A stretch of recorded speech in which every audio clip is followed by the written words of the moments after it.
Welcome to VTV prime. మొత్తానికి తిరుమల లడ్డు వివాదం రకరకాల మలుపులు తిరుగుతోంది. భారత రాజకీయాల్లో ప్రత్యేకించి లిటిగేషన్ వ్యవహారాలకు సంబంధించి సంచలన వ్యక్తి రాజ్యసభ పూర్వ సభ్యులు సుబ్రహ్మణ్య స్వామి గారు. ఆయన పేరు చెప్పగానే మనకి టక్కును గుర్తొచ్చేది తమిళనాడు జయలలిత గారి కేసు, అలాగే కర్ణాటక రాజకీయాల్లో సంచలనం రేపిన ఫోన్ ట్యాపింగ్ కేసు, దేశాన్ని కుదిపేసిన 2G స్పెక్ట్రమ్ కేసు, ఇలా సంచలనాత్మకమైన కేసులు గుర్తొస్తాయి. అలాగే ఈవీఎంల పనితీరు మీద ఆయన ఒక స్వతంత్ర కమిటీని ఏర్పాటు చేయాలని కూడా డిమాండ్ చేశారు. సోనియా రాహుల్ గాంధీ గారి మీద వేసినటువంటి నేషనల్ హెరాల్డ్ కేసు, తమిళనాడులో Nataraja temple case, Ayodhya Rama temple case, ఉత్తరాఖండ్లోని చార్ధామ్ దేవస్థానం కేసు, ఇలా ఎన్నో గుర్తొస్తాయి. అటువంటి సుబ్రహ్మణ్య స్వామి తిరుమల శ్రీవారి లడ్డూ ప్రసాదం మీద చంద్రబాబు నాయుడు గారు చేసినటువంటి వ్యాఖ్యల పట్ల అభ్యంతరం తెలియజేస్తూ సుప్రీంకోర్టులో పబ్లిక్ ఇంట్రెస్ట్ లిటిగేషన్ వేశారు. ఇప్పటికే వైవి సుబ్బారెడ్డి గారు కూడా ఇదే కోవలో సుప్రీంకోర్టును ఆశ్రయించారు. కానీ చంద్రబాబు నాయుడు గారు వారు డిమాండ్ చేస్తున్నట్టు సిబిఐ ఎంక్వైరీ కోరకుండా సిట్ని ఏర్పాటు చేయడం ఏంటి? ఈ విషయం మీద ప్రముఖ సీనియర్ జర్నలిస్ట్, జ్యూరిస్ట్, విశ్లేషకులు, మాజీ ఆర్టీఐ కమిషనర్ శ్రీ విజయబాబు గారి విశ్లేషణ తెలుసుకుందాం. సార్, ఈ అంశాలను మనం ఎలా చూడాలంటారు? ఎస్, ముఖ్యంగా కొంతమంది హిందూ భావజాలానికి మాదే పేటెంట్ హక్కు అన్నట్టుగా కొంతమంది ఛద్మ వేషధారులు హిందుత్వ గురించి మాట్లాడుతూ వీరావేశాలు ప్రదర్శిస్తున్నటువంటి నేపథ్యంలో సిసలైన హిందూవాది అంటే హిందుత్వ కోసం ఆయన అత్యున్నత న్యాయస్థానాల్లో అనేక అంశాల మీద ఆయన పోరాటం చేసి ఒక సంచలనాత్మకమైనటువంటి, మీరు చెప్పినట్టుగా ఒక సంచలనాత్మకమైనటువంటి వ్యక్తిగా నిలబడిన సుబ్రహ్మణ్య స్వామి గారు ఈ లడ్డు వివాదంలో నిజం నిగ్గుదేల్చడానికి ఆయన కూడా చొరవ చూపటం, అత్యున్నత న్యాయస్థానాన్ని ఆయన ఆశ్రయించడం అనేటువంటిది నిజంగా ఆహ్వానించదగినటువంటి పరిణామంగా చూడాలి. ఎందుకంటే మనం చూసాం, ఇప్పుడు అన్ని చదివినట్టుగా సుబ్రహ్మణ్య స్వామి గారు అంటే ఎన్నో దేవాలయాల్లో జరుగుతున్నటువంటి అవకతవకల మీద వాటి మీద ఆయన న్యాయ పోరాటం చేశారు, సుదీర్ఘ న్యాయ పోరాటం చేశారు. ఎన్నో రాజకీయ వివాదాంశాల మీద సంచలనం సృష్టించినటువంటి చెప్పుకున్నట్టుగా జయలలిత గారి కేసు కావచ్చు, 2G స్పెక్ట్రమ్ కేసు కావచ్చు, ఇలా అనేకమైనటువంటి కేసుల్లో సుబ్రహ్మణ్య స్వామి గారు అంటేనే ఒక లిటిగేషన్ వ్యవహారాలలో నిజం నిగ్గు తేలేదాకా అలుపెరుగుని పోరాటం చేసేటువంటి వ్యక్తిగా, అఫ్కోర్స్ ఆయన వివాదాస్పద రహితుడు అనడానికి వీల్లేదు. ఎందుకంటే సహజంగా ఇలాంటి పోరాటాలు మాట్లాడుతున్నప్పుడు ఏంటంటే వాస్తవాలు మాట్లాడుతామంటే ఇప్పుడు మనం కూడా అదే రకంగా ఉంటాం. ఎందుకని అంటే ఈ సూడో కల్చర్, ఈ సూడో హిందుత్వ ఇవాళ ఇప్పుడు గొడవ చేస్తున్న వాళ్ళనాలో, లేకపోతే గొడవలు చేయిస్తున్నటువంటి వాళ్ళ ఆ భ్రమంలో, ఆ ట్రాప్లో పడినటువంటి వాళ్ళు తెలియదు. కానీ వాళ్ళకి అందరికీ కూడా వాళ్ళ నోళ్లు మూయించేటువంటి విధంగా, సరే ఇంకా సుప్రీంకోర్టు తీర్పులు వచ్చేంత అరుస్తుంటారు, కానీ ఒక సుబ్రహ్మణ్య స్వామి గారు రావటం అనేది మాత్రం ఇది చాలా ఆహ్వానించదగిన పరిణామం. ఇప్పటికే ఆల్రెడీ వైవి సుబ్బారెడ్డి గారు వేశారు, ఇంకా ఒకళ్ళిద్దరు, సరే అవన్నీ చూసుకుంటే ఇది ఒక రకంగా మంచి పరిణామం. ఆయనే అన్నారు. ఎందుకని ఆయన అన్నది ఏంటంటే ఈ వ్యాఖ్యలు అనేక మంది హిందువుల మనోభావాల్ని దెబ్బతినేటువంటిగా విధంగా ఉంది చంద్రబాబు నాయుడు గారు చేసిన వ్యాఖ్యలు.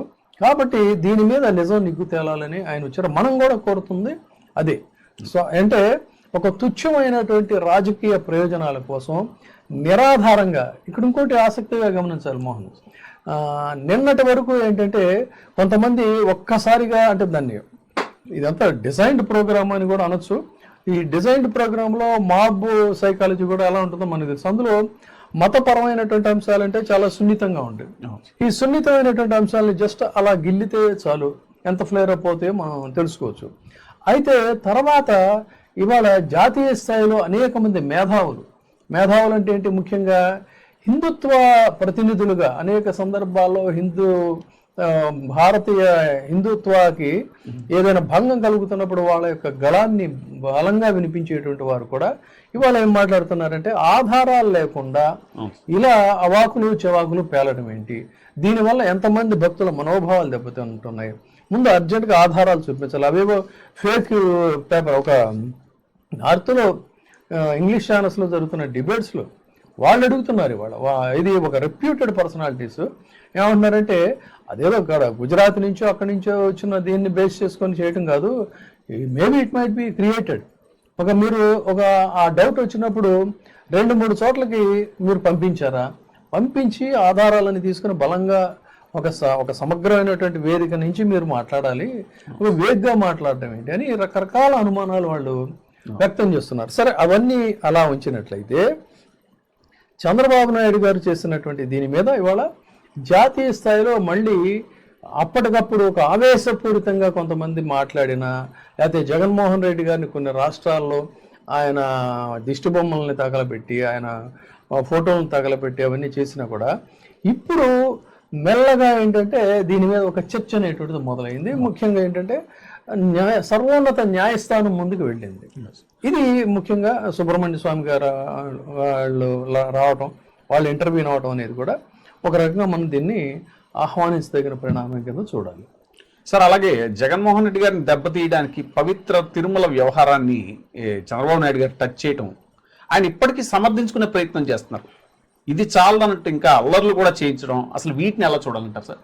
ఇప్పుడు ఆయన కరెక్ట్గా గురి చూసి అందరూ పదే పదే మాట్లాడుతున్న పాపం వీళ్ళ వాయిస్ ఏంటంటే ఆ సెంటిమెంట్ మంట పెట్టాడు కదా ఆయన. ఆ సెంటిమెంట్ మంట ముందు వీళ్ళు ఆ 100 రోజుల పరిపాలన ఇవన్నీ ఏంటంటే మనకెవరికే పరిమితంగానే అది బయటికి వెళ్ళేసరికి 100 రోజుల పాలన, ఈ స్కీములు, ఆయన చేసిన ప్రామిసులు, బ్రీచ్ ఆఫ్ ప్రామిసెస్ ఇవన్నీ కూడా రావు కదా. దానికోసం చేశాడు ముర్రో అంటే కూడా అదంతా అరణ్య రోదన కిందే మిగిలిపోయింది. కాబట్టి ఒకసారి ఆయన దాన్ని ఆ నిప్పును వెలిగించాడు. వెలిగించిన తర్వాత దాన్ని ఆర్పే ప్రయత్నం చేసేంత హోందాతనం కానీ, రాజకీయ విశాల దృక్పథం కానీ ఆయనకి లేవు సహజంగానే చంద్రబాబు నాయుడు గారు. అందుకని పదే పదే ఒకవైపు అందరూ వాళ్ళ ఆధారాలతో సహా చూపిస్తున్నారు. ఈవో శ్యామలరావు ఏమో కల్తీ జరగలేదు, వాటిని వెనక్కి తిప్పి పంపించాం మహాప్రభు అంటే, మళ్ళీ ఆయన కూర్చోబెట్టి మాట మార్చి మళ్ళీ ప్రెస్ మీట్లు పెట్టారు. ప్రెస్ మీట్లు పెట్టి మళ్ళీ పదే పదే దీన్నే సమర్థించుకునేటువంటి ప్రయత్నం చేస్తున్నాడు ఆయన. కాకపోతే ఏంటంటే ఖచ్చితంగా ఇటువంటి అంశాల మీద నిజం నిగ్గు తేలడం అనేటువంటిది డెఫినెట్గా జరుగుతుంది, అందులో కించిత్ సందేహం లేదు. సార్, అలాగే సుబ్రహ్మణ్య స్వామి గారు ఈ కేసు ఇలా ఉండగా వైవి సుబ్బారెడ్డి గారు ఆల్రెడీ కేసు వేశారు. ఇంకా అసలు ధర్మాసనం ముందుకి మరికొంతమంది కూడా కేసులు వేయనున్నట్టు తెలుస్తుంది సార్. అయితే సుబ్బారెడ్డి గారు ఆయన పిల్లో కోరుతున్నట్టుగా ఒక స్వతంత్ర కమిటీ రిటైర్డ్ సుప్రీంకోర్టు జడ్జితో కానీ లేదా ఆ స్థాయి ప్రముఖులతో కానీ ఈ దర్యాప్తు చేయించాలని కోరుతున్నారు. ఈలోగా మధ్యంతర ఫోరెన్సిక్ రిపోర్టు ఇది నెయ్యి స్వచ్ఛత మీద అది కూడా వచ్చేలా చూడాలని, మరీ ముఖ్యంగా అనేక మంది భక్తుల సెంటిమెంట్స్ దెబ్బతినే ఈ ప్రచారం మీద ఒక గ్యాగ్ ఆర్డర్ కూడా ఇవ్వాలని సుబ్బారెడ్డి గారు కోరుతున్నట్టు తెలుస్తుంది సార్. సో ఆయన కోరుతున్నట్టుగా తీర్పు వస్తుందని మనం ఆశించవచ్చా? సర్వోన్నత న్యాయస్థానం ఇలాంటి అంశాల్లో అంటే మనం ఇక్కడ ఏంటంటే కోర్టు తీర్పు వచ్చేటప్పుడు దట్టు ఒక సున్నిత అంశం మీద హైయెస్ట్ కోర్టు ఇచ్చే ముందు ఏంటంటే ఇక్కడ మనకి ప్రజంప్షన్స్ ఎజంప్షన్స్కి తావులేదు. కాకపోతే ఏంటంటే మనం ఒక పాజిటివ్ ఆస్పెక్ట్లో ఇవి చాలా అత్యవసరం ఈ సమాజానికి ఇప్పుడు ఉన్నటువంటి పరిస్థితుల్లో. కాబట్టి డెఫినెట్గా ఒక గ్యాగ్ ఆర్డర్ అనేది వచ్చినట్టయితే ముందు ఈ గందరగోళం అనేటువంటి సద్దు మణుగుతుంది. ఆ సద్దు మణగడానికి కూడా వాళ్ళ మనసుల్లో ఏదో ఒక మూల అనుమానాలు లేకుండా దాని మీద కూడా ఒక టెంపరరీ రిపోర్ట్ కూడా కావాలని అడుగుతున్నారు కదా, అది కావాలి. సో ఇవన్నీ కూడా మంచిదే, డెఫినెట్గా అలాగే వస్తాయని చెప్పని మనం ఒక పాజిటివ్గా మనం డెఫినెట్గా ఆలోచించవచ్చు. కాకపోతే ఏంటంటే ఇక్కడ ముందు ఆయన సిబిఐ ఎంక్వైరీ కూడా అడిగారు, డిమాండ్ చేశారు కదా. కానీ సిబిఐ ఎంక్వైరీ అంటే చంద్రబాబు నాయుడు గారికి ఆ సిబిఐ అనే పదమే అసలు ఆయనకు అసలు పడదు, ఆయన ఒంటికి పడదు. సిబిఐ అసలు ఆంధ్రప్రదేశ్లో రావడానికి వీల్లేదని చెప్పని ఆయనే చేశారు. కానీ ఇప్పుడు రాబోయే కాలంలో కొన్ని ప్రయోజనాల దృష్ట్యా మళ్ళీ సిబిఐకి ఇక్కడ అనుమతిస్తూ కూడా మళ్ళీ ఆయనే తాజాగా నిర్ణయం తీసుకున్నారు. కానీ ఇందులో సిబిఐ ఎంక్వైరీ ఆయన ఒప్పుకోవడం లేదు. గమ్మత్తు ఏంటంటే ఇక్కడ దీన్ని మళ్ళీ మనం విడిగా మాట్లాడుకుందాం. ఇక్కడ రాజకీయ దృక్కోణం ఇందులో ఉంది ఏంటనేది మనం తర్వాత మాట్లాడుకుందాం. అంతకంటే ముందు ఏంటంటే అసలు చంద్రబాబు నాయుడు గారికి ఈ సెంటిమెంట్స్ని రగిల్చటం, ఆ మంట పెట్టడం అది ఆయనకి మామూలుగా మరి అలవాటు అనవలో లేకపోతే ఎంతసేపు ఆయన మైండ్ అటే పని చేస్తుందో తెలియదు. కానీ ఇక్కడ ఒక ఆసక్తికరమైనటువంటి అంశం చెప్తాను. అంటే అప్పుడెలా ఇప్పుడు ఎలా, ఎందుకు ఎలా అనే 3 ప్రశ్నలు ఉదయిస్తాయి. ఏంటంటే రాజశేఖర రెడ్డి గారి హయాంలో శ్రీవారి యొక్క ప్రాశస్త్యాన్ని, ఆయన ఔన్నత్యాన్ని సహజంగా ఇక్కడ ఒకటి గమనించాలి. ఇప్పుడు వాళ్ళు ఏంటంటే జగన్మోహన్ రెడ్డి గారు ఆయన భక్తుడైన, హిందూ దేవాలయాలు అనేక ఆయన కట్టించిన, వాస్తవానికి ఏంటి ఆయన ప్రచారానికి పాదయాత్ర చేయడానికి వెళ్లే ముందు శ్రీవారిని దర్శించుకున్నాడు. పాదయాత్ర అయిపోయి ఆయన ముఖ్యమంత్రి అయిన తర్వాత ఆయన ముఖ్యమంత్రిగా ప్రమాణ స్వీకారం చేయడానికి ముందు కాలినడకన తిరుమల మెట్లెక్కి వెళ్ళి శ్రీవారిని దర్శించుకున్నాడు. అయితే ఇన్ని చేసినా కూడా ఆయన్ని ఇప్పటికీ కొంతమంది ఏంటంటే ఇందాక మనం అన్నట్టుగా ఈ సూడో హిందుత్వవాదులు ఎవరైతే ఉన్నారో వాళ్ళు ఆయన్ని క్రిస్టియన్ అని అదేనేది ముద్ర వేస్తున్నారు. కానీ గమనించాల్సింది ఏంటంటే ప్రత్యేకంగా ఆ తిరుమల సరౌండింగ్స్లో ఉన్న జిల్లాల్లో, అంటే ఇది కడప జిల్లా కావచ్చు, అనంతపురం కావచ్చు, చిత్తూరు కావచ్చు, ఈ 3 జిల్లాలు మీరు గమనించండి, మతాలకు అతీతంగా.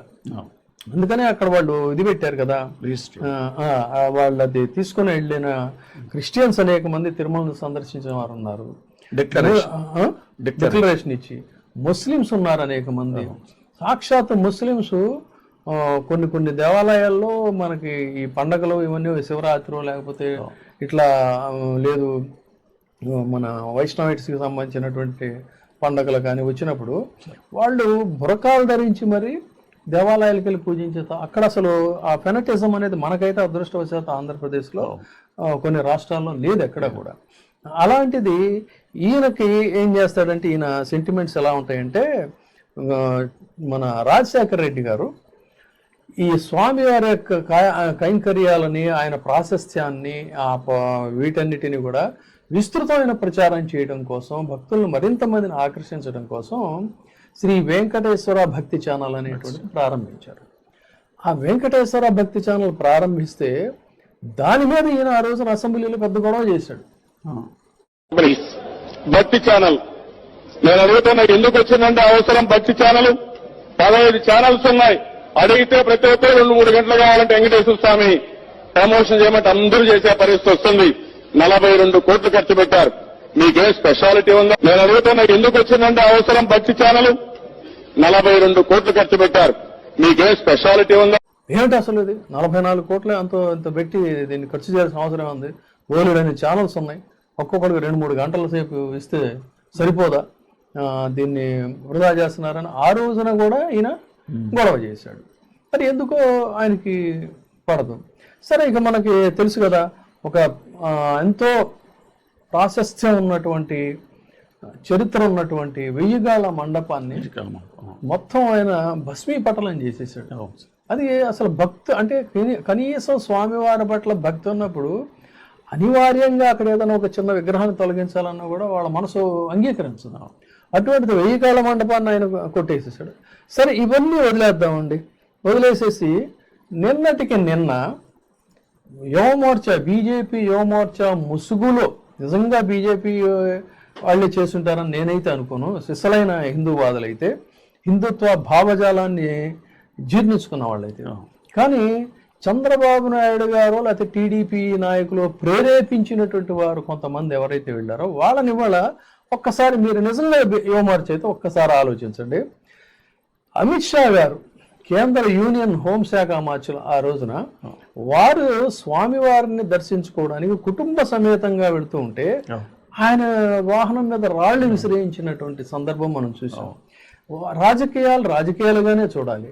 రాజకీయాల్లో మన శత్రువులైనా ప్రత్యర్థులైనా కూడా దేవాలయ సందర్శనకు ఇటువంటి పుణ్యకార్యాలకు వెళుతున్నప్పుడు ఎవరైనా కూడా దాన్ని గౌరవించడం అనేది హిందూ సంప్రదాయం. ముఖ్యంగా అన్ని మతాలు ఉంటాయి, ప్రత్యేకంగా హిందూ మతంలో ఆ యాక్సెప్టెన్స్ అనేటువంటిది ఉంటుంది.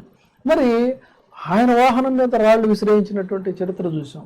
1000 గాళ్ళ మండపాన్ని కూల్చేసినటువంటి పరిస్థితి చూసాం. ఎస్వి వేసి పెడతా ఉంటే దేనికి ఎంత ఖర్చు ఈ ఛానల్ అని చెప్పని గొడవ చేసినటువంటి పరిస్థితి చూసాం. మరి తీరా చూస్తే ఇప్పుడేమో శ్రీవారి లడ్డూలో కల్తీ జరిగిందని మళ్ళీ శ్రీవారిని ఆయన్ని ఈ విధంగా వివాదాల్లోకి లాగినటువంటి సందర్భం. ఇట్లా ఎందుకు ఈ భావజాలాన్ని ఎప్పుడు కూడా అవసరానికి రాజకీయాలకు వాటికి ఎంతవరకు కరెక్ట్ ఒకసారి ఆలోచించడం సహేతుకంగా. కాబట్టి ఇది చాలా బాధాకరమైనటువంటి అంశం. ఇందులో నిజం నిగ్గు తేలాల్సింది ఖచ్చితంగా. రకరకాల మలుపులు తిరుగుతున్న ఈ వివాదం ఒక లాజికల్ కంక్లూజన్కి రావాలని అందరం ఆశిద్దాం. Thank you. ఇప్పుడే సబ్స్క్రైబ్ చేయండి, లైక్ చేయండి, షేర్ చేయండి. వెయ్యి టీవీ ప్రైమ్, నీ ఉత్తమాభిరుచుల సమ్మేళనం.